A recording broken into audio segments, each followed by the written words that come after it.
ডিসেম্বরের ছুটিতে দেশের নানা প্রান্ত থেকে আসা লোকে লোকারণ্য বাংলাদেশের একমাত্র পাহাড়ি দ্বীপ মহেশখালী।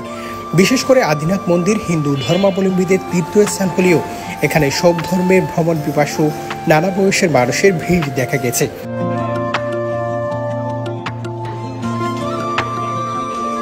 বছরের শেষ সময়ে দীর্ঘ ছুটিতে অনেকে কক্সবাজার আসছেন, আর কক্সবাজার থেকে স্পিড বোটে মাত্র 15 মিনিটে পৌঁছানো যায় মহেশখালী।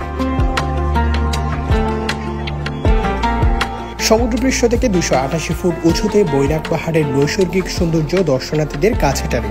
পাহাড়ে চূড়ায় রয়েছে বৌদ্ধ মূর্তি, যা এখানে ঘুরতে আসা পর্যটকদের নজর কাড়ে। আদিনাথ মন্দিরে উঠতে রং বেরঙের 69টি সিঁড়ি ভেঙে উঠতে হয়।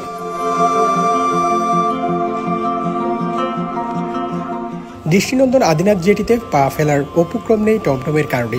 ছোট্ট জেটিতে অসংখ্য টমটম ভিড় করে থাকে। পর্যটক আসলে পড়তে হয় টমটম সিন্ডিকেটের খপ্পরে।